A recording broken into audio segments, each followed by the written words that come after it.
Hello there. Welcome to Sumit Academy. You are here because you desire to learn, or maybe are curious about certain topics and terms. Well, that's exactly what my channel is all about.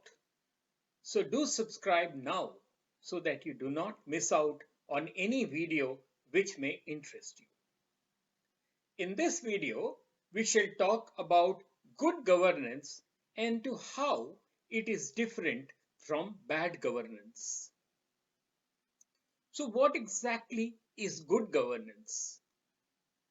The central focus of good governance is to see how the government enables, simplifies, and authorizes its people regardless of differences of caste, creed, class, and political ideology and social origin, to think and take certain decisions which will be in their best interest and which will enable them to lead a clean, decent, happy, and autonomous existence.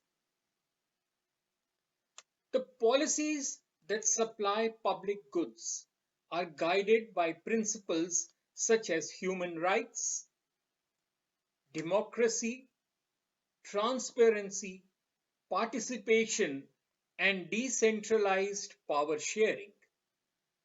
Sound public administration, accountability, rule of law,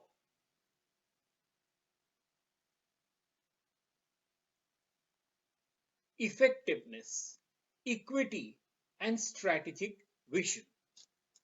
Now, what are the basic features of good governance?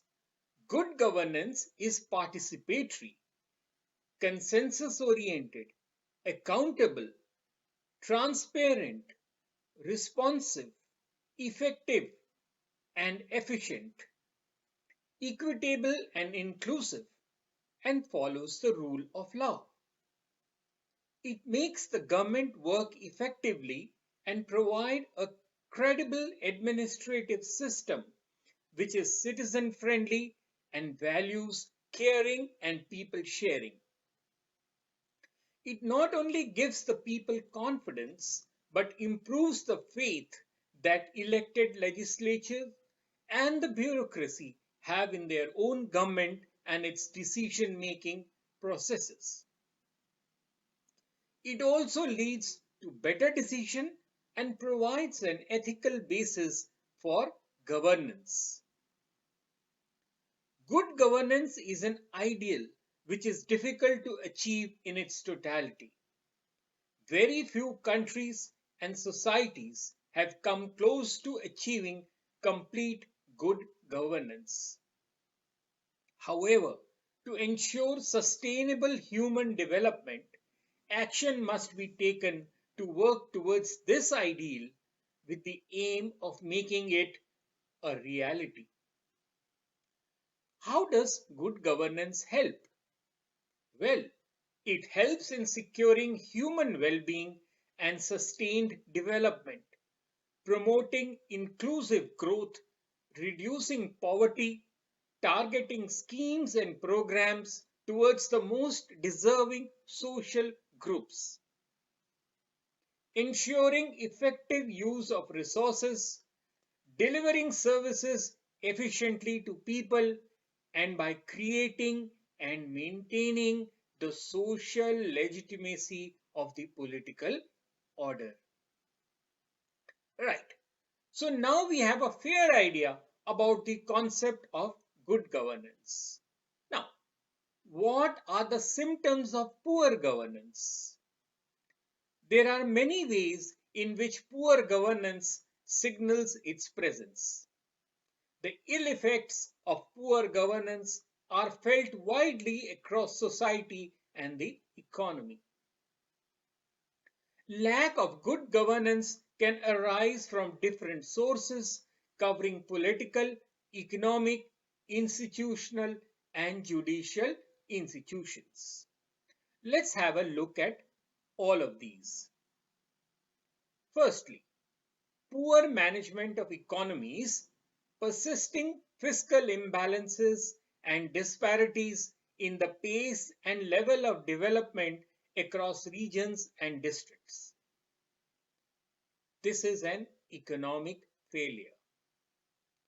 Secondly, failure to provide basic needs of food, water, and shelter to a substantial proportion of population. This too is an economic failure. Thirdly, threat to life and personal security in the face of inadequate state control on law and order, marginalization, exclusion, or even persecution of people on account of social, religious, caste, or even gender affiliations. In other words, insecurity and injustice. Fourth, lack of sensitivity, transparency, and accountability in many facets of the working of state machinery, particularly those that have an interface with the public. In other words, yes, undesirable civil service attitudes. The fifth manifestation of poor governance is lack of credibility. The gap between the intent and actions of some institutions in society. This is an institutional failure. The sixth manifestation of poor governance is the inadequate system of incentives and disincentives for people, especially for civil servants, subversion of rules, evasion of taxes, and failure to provide justice. This is an administrative and institutional failure. Seventh, existence of a significant number of voiceless poor with little opportunities for participating even in the institutions of local self-government despite a visible movement towards decentralization through the Panchayati Raj institutions or PRIs. In other words, lack of participative democracy. And the eighth and final manifestation of poor governance in our country is the deterioration of physical environment, particularly in urban areas. This is an environmental failure. Well, that's all in this video. Hope it will be useful for you in your endeavor. Do subscribe to my channel now so that you do not miss out on my past or future videos. And in case you wish to communicate with me, do write in to sumitacademy20@gmail.com. Till later then, cheers.